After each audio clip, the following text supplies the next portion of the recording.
Scrozzle has enhanced the morph keys that were found along with Blaze and Roxy to be able to teleport between dimensions as well as morph.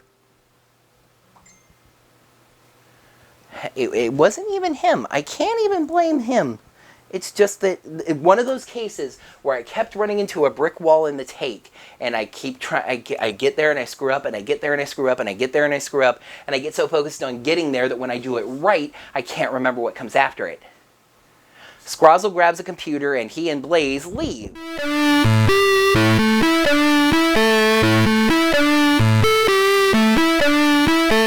Hello there, heroes. I'm the Orange Ranger. Welcome to another Power Rangers Beast Morphers episode review. There's a couple quick notes I'd like to touch on before we jump into this week's episode.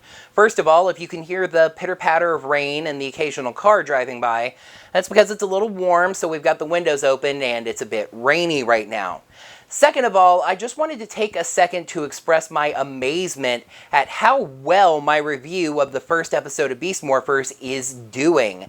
As of the recording of this video, my review of Beast Unleashed has reached nearly 5,000 views on YouTube and over 150 thumbs up.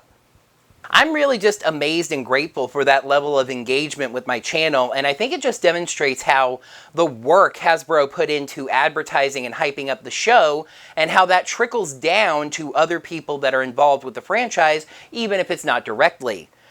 Of course, unfortunately, I was not able to monetize or profit from any of those views thanks to YouTube's lovely content policies. Still waiting for an answer on my reapplication for monetization, by the way.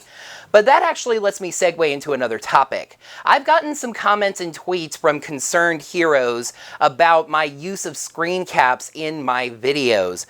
The first episode of Beast Morphers being 100% original footage let us see how Hasbro, all by themselves, handles YouTube's Content ID system and copyright strike system. Seeing as Nan Films, the company I've pointed out before that seemed to be involved with a lot of claims, now seems to be more associated with Toei than Hasbro. Hasbro made a lot of claims and strikes related to the first episode of Beast Morphers, but it was only them. Some of my viewers were telling me that people got copyright strikes, which can threaten to actually take down an entire channel if you get 3 of them. I will report here on video for all of you watching that my review of Beast Unleashed did get Content ID'd by Hasbro manually, so somebody at the company is watching for this sort of thing, but they didn't block the video in any country. They just decided to place ads on the video and profit off of my work for themselves, which is very lovely. So somebody was watching the video at Hasbro, so they are aware of me and what I'm doing, so they didn't issue me a strike for that, so I'm not too worried about getting strikes for Hasbro for the use of screen caps. It was probably channels that used even small bits of live video that ended up getting those copyright strikes. So to anybody who's worried that my channel is going to be taken down by Hasbro, you don't need to be that concerned. The copyright strike system is 3 strikes to have your channel taken down. I don't have any strikes at this point, so if I were to get one from Hasbro, that would be the first strike, and I would have more than enough time to adjust my methods, as it were. And that is something that I am willing to do. There are some great Power Rangers reviewers on YouTube, Japanime and Ranger Liz, just to name 2 off the top of my head, that use very few, if any, screen caps in their videos. It's just not my style, my way of doing things. I've always loved using screen caps. Since thinking of myself as a journalist, I like to be able to illustrate the points that I'm pointing out in an episode. If it does come to Hasbro issuing a strike, I will adjust my methods. I didn't use screen caps for a little while. Some of you might remember Hyperforce reviews and etc., but I just really don't like it just being me on camera. Maybe that's a little bit of insecurity and I want you to have something else to look at, but nonetheless, if Hasbro issues me a strike, I will adjust my methods, but if it's just going to be Content ID and claiming the monetization on my videos, as long as I'm not monetized by YouTube anyway, that's really not a big problem for me. That undesirably long diatribe out of the way, Power Rangers Beast Morphers could not have gotten off to a better start. However, there was the slightest bit of caution within the optimism of many reviewers. You see, a lot of them pointed out that many Chiplin seasons have amazing premieres, but then sometimes letdowns very quickly follow. Will that be the case with Power Rangers Beast Morphers? It's time to find out. Let's take a look at the second episode of Beast Morphers, Evox's Revenge. This episode begins with a previously on segment.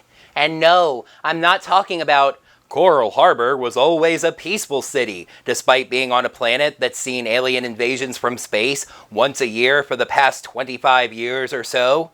I'm talking about an honest-to-goodness, these are the things that happened last week on the first episode.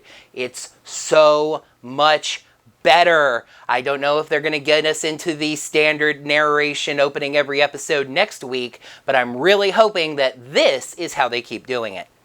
So, let's find out what happened to hashtag Bloxy, shall we? After having been teleported away from Grid Battle Force, the two of them land in some kind of weird, red-skied dimension with a lot of broken buildings around. A robotic general walks out named Scrozzle. Scrozzle is voiced by Campbell Cooley, he of Cosmo Royale fame, and great guy on Twitter, by the way. And he looks kind of like a samurai made of engine parts. I've heard some people make a comparison to RPM, and I can kind of see that with the general robotic, metallic, engine part sort of look. It's also worth noting that Scrozzle is a 100% original American villain, and he's a general and not the main villain. We haven't seen that very much, if at all, so that is pretty cool. He tells them that he is the king of this dimension and tells them to bow down to him, summoning purple robotic grunts called Tronics. However, Evox pops out of the console that was teleported along with them and destroys the Tronics. Scrozzle cowers immediately and promises to serve Evox. Evox wants to return to Earth as soon as possible to capture the morphing grid. Scrozzle says he has a teleporter, we see it on his arm, however, it's out of power. Roxy says that she can fix that, giving him a canister of MorphX that teleported along with them. Scrozzle says that's good, but it's not going to be nearly enough to move something as strong as Evox. However, it is enough to move them. He orders them to return to the Earth dimension and get enough MorphX to move him. Back over at Grid Battle Force, the three Rangers emerge from the battle simulator, Devin calling it the best video game ever. Nate comes by and says, "I made this!" and says that Commander Shaw has an announcement for all of them. Robbie thinks the announcement is going to be about who's going to be the team's leader, and naturally assumes that it's going to be him. But Zoe says that maybe she wants the job. Robbie laughs this off, and Devin teases him, saying he's got a little competition. Commander Shaw meets the Rangers and says that she has something to show them, leading them to another lab where their three Jackrabbit Zords tactical companions are waiting. 3 robots, or beast bots as Nate calls them because they are infused with animal DNA. Kind of like Star Trek Voyager with the computer's neural gel packs. Zoe's beast bot is Jax, a small yellow rabbit R2-D2 kind of a critter with a New York cab driver accent, forget about it, and he hates being called cute. Robbie's beast bot is Smash, a big blue gorilla that loves hugs, but Robbie doesn't. Devin's beast bot is Cruz, and I've got 4 interesting notes about Cruz. Number 1, while he is based on a cheetah, he's actually shaped like a regular human. Number 2, he can transform into a motorcycle. Number 3, he's kind of forgetful. That seems like a weird thing for a robot where you either program that in intentionally as a personality flaw, or it's just something you could fix. And 4 is the best part of all. Welcome back to Power Rangers Mr. Kelson Henderson. According to IMDb, Beast Morphers is going to be the 10th Power Rangers season that will feature the talents of Mr. Henderson. I've heard some people say 11, but according to IMDb, it's 10. Either way, he does a fantastic job, of course. Ben and Betty enter, saying they've made something to assist the Rangers as well. Devin is confused since he thought the two of them were security guards. Commander Shaw says the two of them assisted Grid Battle Force wherever she sees fit. and several places where she doesn't see a fit. I feel like that's hinting at some story down the road, by the way, maybe some backstory that we'll get later. Anyway, the two of them have made the Rangers a weapon called the Zap-O-Matic. Of course, they both try it, and it just zaps them instead. Yay! Robbie asks his mother if the Beast Bots were the announcement, and she says not exactly, there's something else. Back in the Sailors Take Warning dimension, the three villains have been chatting and catching up on each other's backstories. Scrozzle, it turns out, is on the run from another robot named Vargoyle, whom he's very scared of, but that's all we get to know about that for right now. Scrozzle has enhanced MorphX keys that were found along with Blaze and Roxy to allow them to teleport between dimensions as well as being able to morph. Scrozzle grabs a computer and he and Blaze leave. Roxy stays behind for reasons that are entirely unclear. Back over at Grid Battle Force, Shaw is indeed not done with the surprises. You see, the primary function really of the Beast Bots is to be control consoles for the Rangers' Zords, which are revealed to them. And this is a moment of pure majesty. The Zords matter this season, just like I said I hoped for in my Top 10 Hopes for Beast Morphers video. The Rangers are absolutely awestruck. The music is soaring, and this moment is just presented with all the gravitas that it deserves. These Zords are presented as the battle chariots that they are. So anyway, at this point I was starting to think that Robbie was wrong about his ideas about the announcement. It was obviously the Beast Bots and the Zords. Then his mother says that all of this cool tech means that it's important for the team to have the right leader. So he was right after all. Anyway, he and Zoe immediately volunteer for the job and start spitting out their qualifications. When Zoe says that she reorganized the entire Grid Battle Force laundry department, Robbie scoffs at this, asking how hard that could actually be. His mother asks him how he would know, since he's never done a piece of laundry in his entire life. Burn! Burn! Commander Shaw asks Devin what he thinks, and he is immediately distracted by a new weapon of his, the Cheetah Beast Blaster. It interfaces with his Beast Racer Zord and enhances its finishing attack. It's also got Nerf technology and is going to be on store shelves soon, kids. Beat the rush. Capitalism! Before the argument can get too out of hand, an alarm goes off, and Ben and Betty run in to tell the Rangers that there's an attack at a nearby MorphX facility. The Rangers immediately take off, and Betty volunteers herself and her brother to back them up, something to which the commander oddly does not immediately object. The Rangers arrive on the scene, and we see Blaze literally pumping MorphX out of a truck like water. Blaze, you gotta do the whole, suck on the hose thing to establish the suction and then just siphon it out, just like gas between cars, right? That would be a lot quicker and easier, I think. Anyway, after the Rangers get a read on the situation, Zoe, seeing an opportunity to lead, just decides to walk right up on them, Robbie quickly chasing behind her. Devin tells Ben and Betty to stay back where it's safe, and yeah, Betty, he's sure.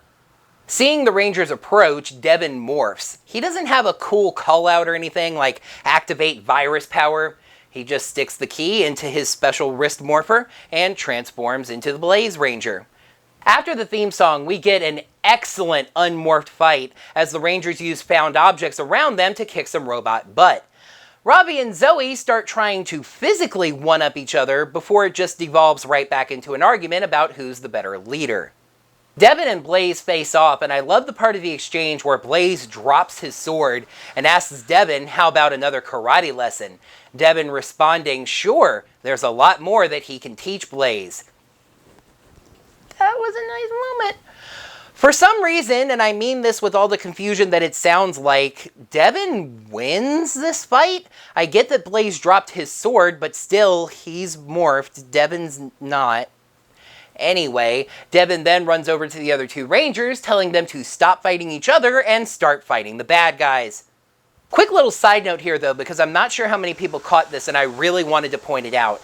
During their argument, Robbie points out that Zoe got cut from the Grid Battle Force cadet pool. She responds that that was because she was juggling a job along with her training, And that is one of the most real concepts that Power Rangers has ever conveyed, so I didn't want to just let it slip by. Blaze, having just gotten his butt kicked by an unmorphed human, asks Scrozzle what other tricks he has up his sleeve. Scrozzle had the forethought to upload just a little tiny bit of the Evox virus to a morph key before they left.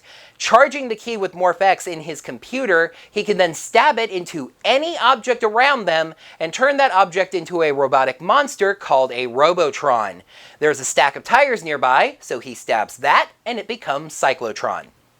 Seeing a robo-monster, the Rangers decide that it's time to morph. Zoe and Robbie both run up and scream it's morphing time, trying to be leaders, and Devin just runs up behind them.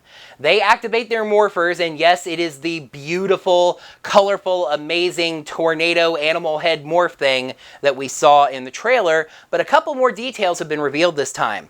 Number one, and I really only noticed this when Japanime mentioned it, by the way, that color tornado is formed by the little visor piece on the morpher, which pops off into the air and spins around, creating that tornado. The second point is something that a lot of us Sentai fans were hoping for. We do get a moment of seeing the Rangers in their helmets without visors before the visors slap on as the last part of the morph. Check, check, A+. Scrozzle recognizes Power Rangers. It's almost like they existed in this universe or something. Are you some kind of superhero? Shut up! And says that's not something he signed up for. Blaze says that the two of them will take the really paltry amount of MorphX that they actually managed to get, about 1/3 of a water cooler bottle, back to the cyber dimension while Cyclotron deals with the Rangers. Devin destroys the rest of the Tronics with a beast blast, but then a dog runs up and starts digging for something. Seeing the dog, Devin freezes just like a computer, unable to move at all. A single Tronic sees its chance for glory and approaches on him from behind. Ben and Betty see this and actually leap into action pretty bravely. Betty defends Devin and tells the Tronic to look behind it, where it sees Ben, who zaps it and himself with the Zap-O-Matic, saving Devin. The dog runs away, Devin's able to move again. He makes sure to quickly thank the two before running back to the battle. As Robbie faces off with Cyclotron, a background music version of Go-Go Power Ranger starts playing. So obviously I hated this and deducted points from the score for it. I hate the over-focus on that song and how everybody loves it so much because of the nostalgia, and it was awesome! It was a very nostalgic feeling. It took me back to watching the original Power Rangers when I was young. I loved it, even if a part of me wishes I didn't. Anyway, Ravi stops the monster head on and starts squeezing its tires, and the force required to do so starts heating him up. Just like a computer, once again, Ravi overheats. At first, this actually helps, as it kicks his gorilla strength power into overdrive, and he crushes Cyclotron's tires. But then he seems to lose control and just starts blasting around everywhere wildly.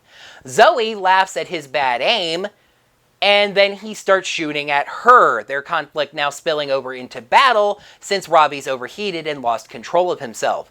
She uses her rabid agility to avoid his blast, but then, just like a computer that's not getting enough power, she runs down. Robbie takes aim to finish Zoe off, but Devin streaks over, shoves him aside, grabs his gun, and, perhaps to discharge some building up energy, fires a beast blast at Cyclotron that destroys him. Yes, completely. Kaboom!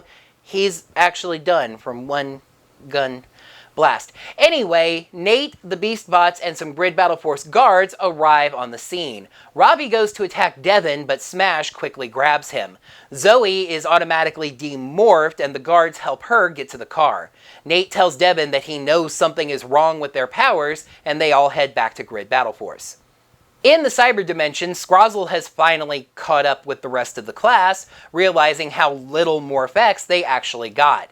This is not going to help teleport Evox, but it may be just enough to power one of his giant Giga Drones. Nate tells the Rangers that there's nothing physically wrong with them, but he can't figure out what went wrong with their powers. Zoe and Ravi continue sniping at each other, even though the two of them can barely move, before Devin comes over to really tell them to knock it off and to focus on the fight, pointing out how Ben and Betty saved him because they worked as a team. Humbled, the two of them promise that they'll do better. Devin tells Commander Shaw that they need to know what's going on with their powers, so he wants to go back to the fight scene to investigate. She agrees. Scrozzle activates one of the Gigadrones, explaining to Blaze and Roxy that he's actually built hundreds of these things that lay directly underneath their feet. The Gigadrones can be teleported to Earth's dimension and also have the ability to use data gathered by the Robotrons in order to transform into different forms. Devin examines the area where the dog was digging earlier when he sees the Gigadrone teleport in and head for a Morphex tower. Commander Shaw calls him and says that Zoe and Ravi are still down, so it's up to him to get in his Zord and go to work. He does a badass Instamorph flip onto Cruz, and the two of them head off. Commander Shaw has the Beast Racer Zord deployed, and it ramps off a building as it enters the scene of battle.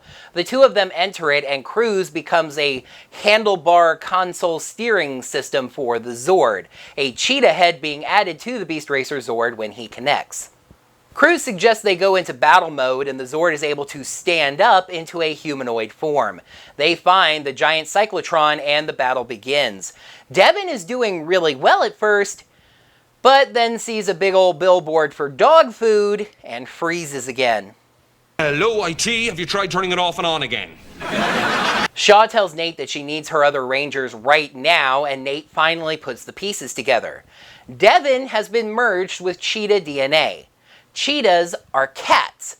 Cats are scared of dogs, and yes, even cheetahs in the wild, cheetahs have some natural enemies that are wild dogs. So that's why he freezes up when he sees a dog. It's all a part of his cheetah DNA. This helps put all of the pieces of the puzzle together. You see, when the Rangers were first transformed, there actually was still just a little bit of the Evox virus in the morphing machine. That entered their bodies along with the animal DNA and has manifested as these little weaknesses.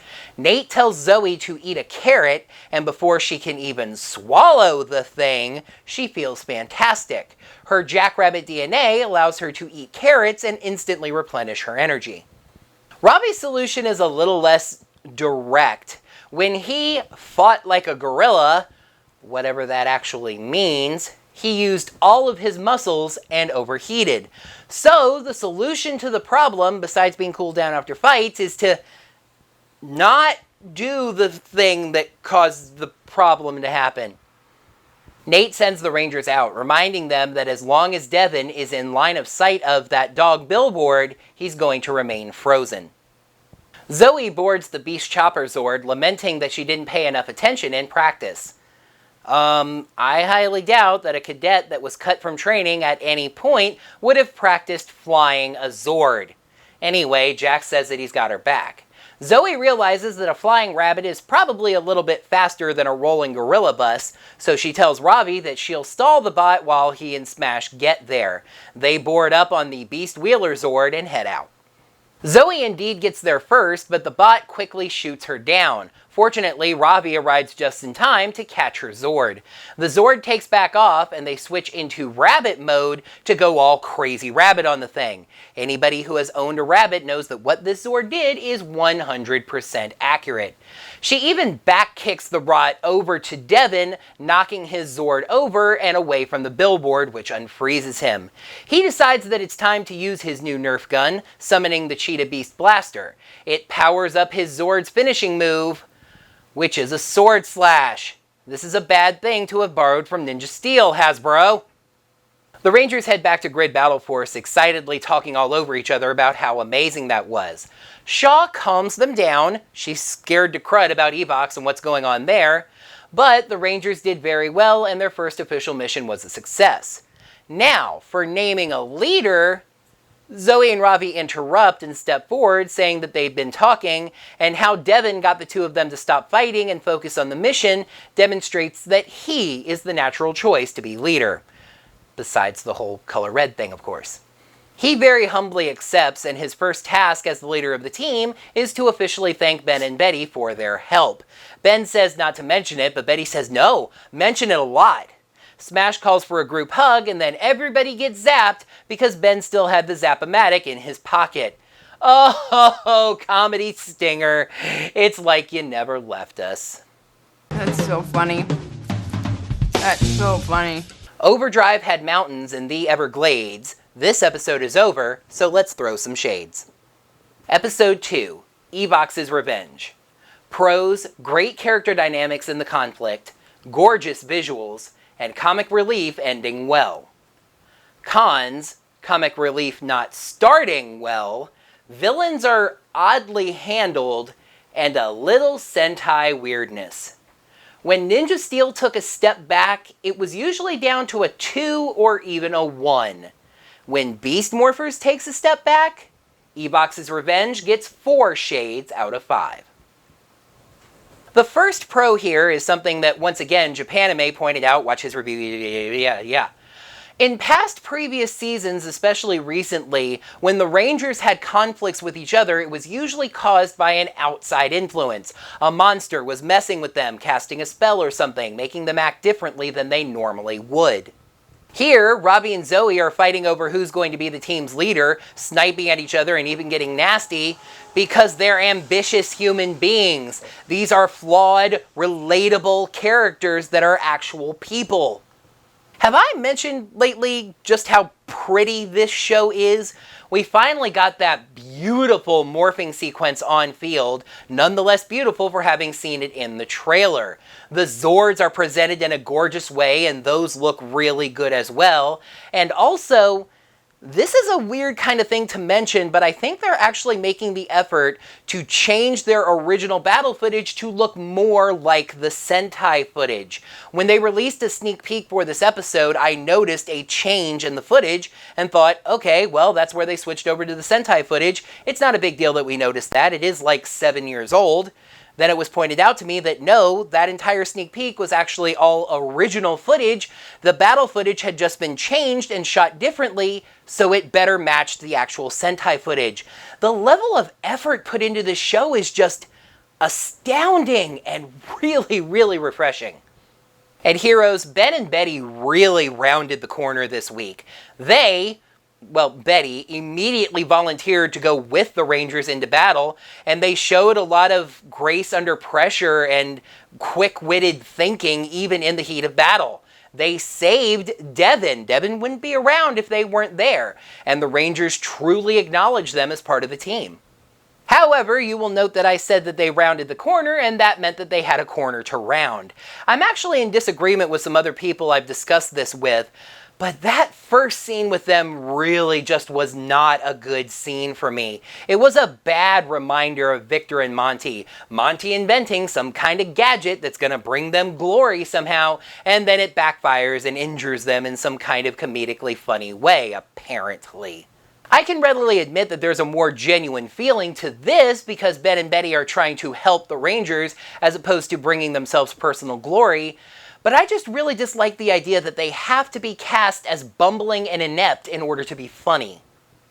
Besides, and this is another point that I need to thank Japanime for, this episode actually did really well with sprinkling funny lines around to other characters, especially Commander Shaw with her line about Ravi not having done any laundry in his life and talking about Ben and Betty and where they fit and where they don't fit. That was far more natural humor than seeing them get electrified and have poofy hair. Can't use frizzy hair. People have frizzy hair. Oh, and the return of the comedy stinger.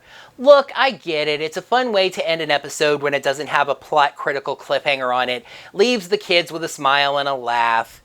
It just drops the seriousness a notch for me. It was genuine, it was believable and authentic, and all the Rangers and every character in the scene reacted the way I feel like they actually would.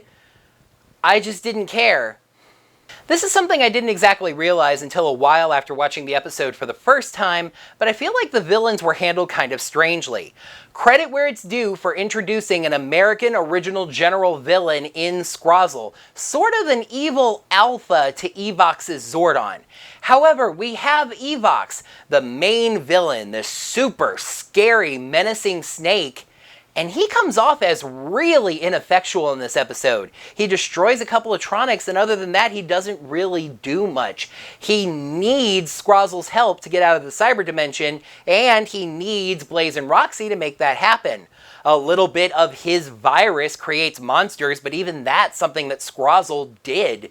He just doesn't do all that much. Then we have Blaze and Roxy, though really I just want to talk about Roxy. Now forgive me if it seems like I'm belaboring this point and drifting towards that dreaded SJW territory, but why didn't Roxy go with them? It was really odd. It wasn't something that was established in the episode. I never heard anybody go, oh, we only have enough Morph-X to teleport to, or we better hold some back so we're able to get back. She just decides not to go, just to play with her key while the boys do the work.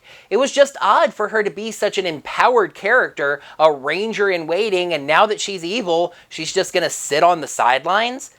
Now, I am sure that Roxy is going to be a big part of the season and get a whole lot of action in battles and stuff like that. This in particular was just kind of weird. And yes, they've added some story elements that are going to help explain the Sentai footage, which is something that we knew was coming, but it still gave the episode kind of a weird feeling. The Beast Bots are great characters, I like them thus far. It just seems like at this point they're steering wheels that they made talk for some reason. And then you have the weaknesses, another element from Go Busters that we wondered if was going to be adapted. Now, they did a great job of establishing it in this show's plot, and they actually made a good change with Devin, the Red Ranger, because in Go Busters, the Red Ranger froze when he saw chickens instead of dogs. But once again, it just kind of takes the epicness and seriousness down a little tiny notch when we think about the fact that we have to run Zoe out a carrot when she gets weak, or have Ravi do the Ice Bucket Challenge.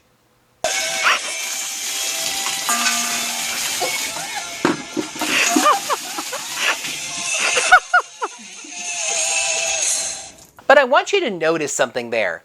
In all three of those cons, I had to admit and point out that they handled that particular thing better than they've done it before. It's not as bad as it seems, etc., etc.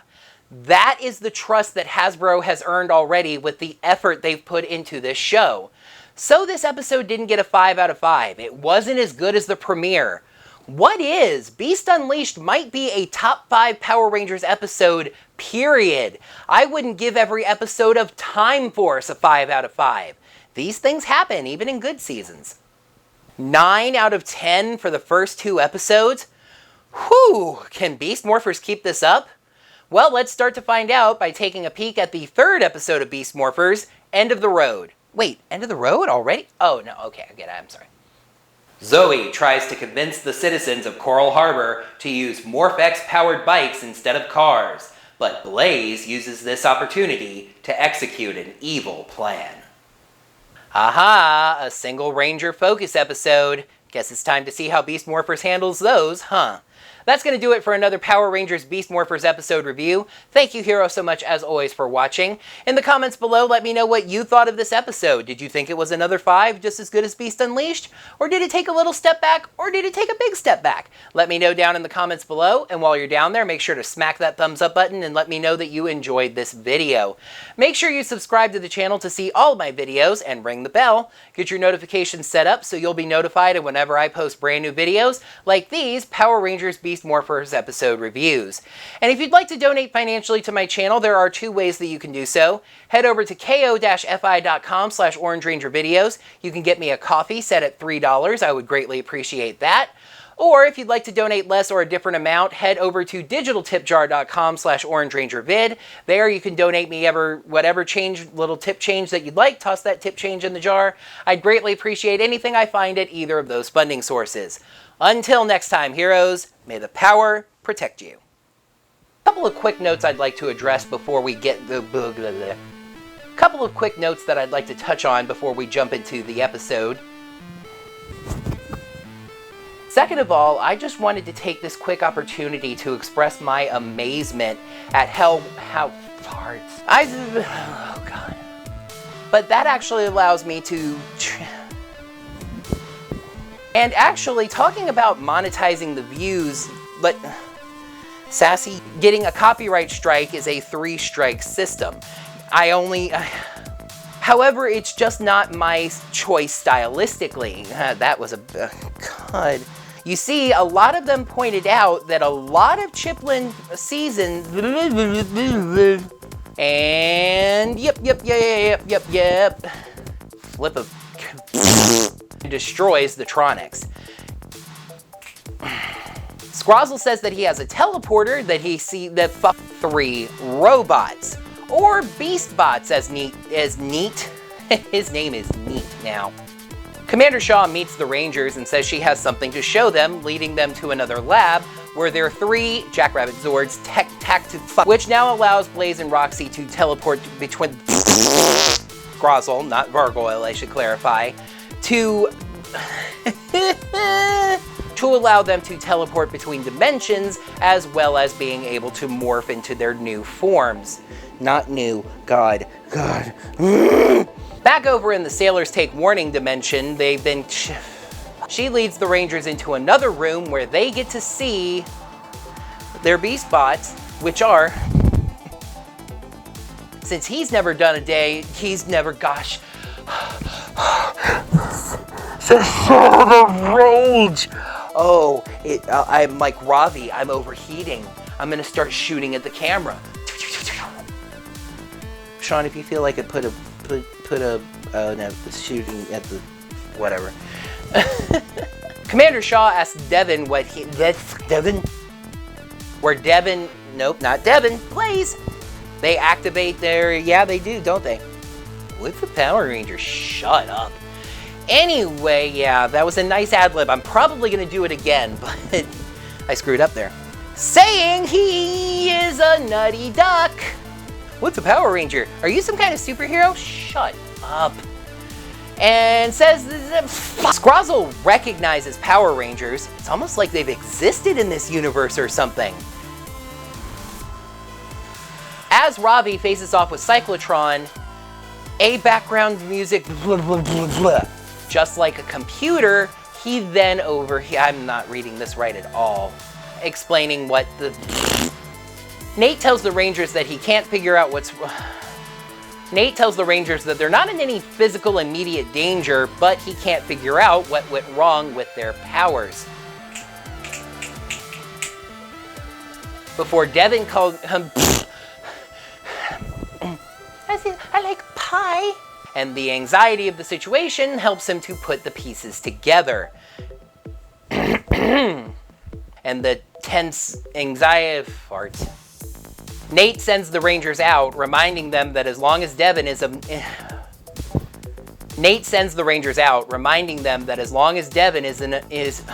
in line of sight of, because Ben still had to smash the